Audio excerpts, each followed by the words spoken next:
இன்றே டவுன்லோட் செய்து உங்கள் ஃபேவரட் ஷோக்களை என்ஜாய் பண்ணுங்க. உன் வீட்டுக்கார வேலையெல்லாம் எப்படி போயிட்டு இருக்கு? ஒன்னும் பிரச்சனை இல்ல. நீ இன்னும் 2 வருஷத்துல ரிட்டையர் ஆயிடுவாரு. பெரிய விஷயம் லக்ஷ்மி.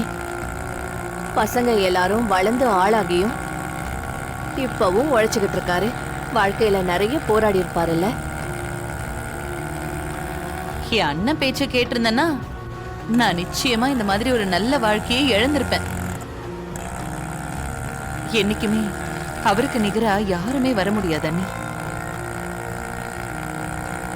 அவரு என்கிட்ட இருந்து எதையுமே மறைக்க மாட்டாரு. அவருக்கு என்ன கஷ்டம் வந்தாலும் என்கிட்ட அதை மறைக்காம சொல்லி அவர் ஷேர் பண்ணிக்குவாரு. எனக்கு ரொம்ப மரியாதை கொடுப்பாரு. எந்த இடத்துலயுமே என்னை விட்டு கொடுக்கவே மாட்டாரு. என்ன சுதந்திரமா யோசிக்க விடுவாரு. அண்ணி, ஒரு பொண்டாட்டியா எனக்கு இதுக்கு மேல என்ன வேணும்? ஏதோ நான் முன் ஜென்மத்துல செஞ்ச புண்ணியம்தான் அவர் எனக்கு புருஷனா கிடைச்சிருக்காரு. இன்னும் நம்ம குடும்பத்து மேல அவருக்கு கோபம் இருக்கா லக்ஷ்மி? ஓ, அவரு அன்னைக்கு அடிச்சதை கேக்குறீங்களா? சுத்தமா இல்ல. எப்பவோ அதெல்லாம் அவர் மறந்துட்டாரு. அண்ணி, நான் ஏன் அண்ணனை ஏதாவது கோவமா சொன்னா கூட அவர் அண்ணனுக்கு சப்போர்ட் பண்ணி தான் பேசுவாரு.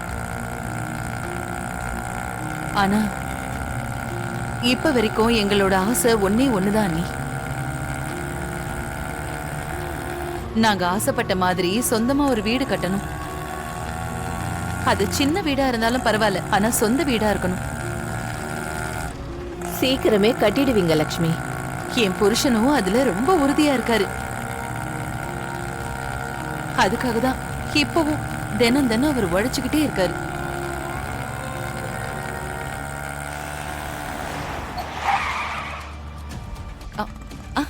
பரவாயில்லையே, என் வீட்டு வாசலையே கரெக்டா கொண்டு வந்து நிப்பாட்டிட்டாரு இந்த டிரைவரு. ரொம்ப நன்றி. வாங்க நீ வாங்க.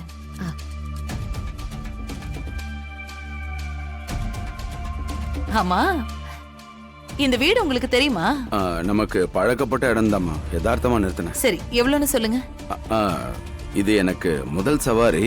நீங்க கொடுக்கறத கொடுங்க. வழக்கமா எங்க வீட்டுக்கு வர 70 ரூபாய் தான் கொடுப்பேன்.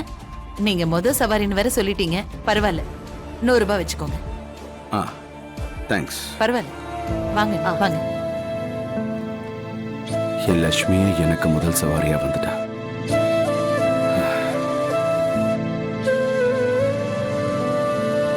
அவ கையால முதல் சவாரிக்கான பணத்தை வாங்கினது சந்தோஷமா இருக்கு.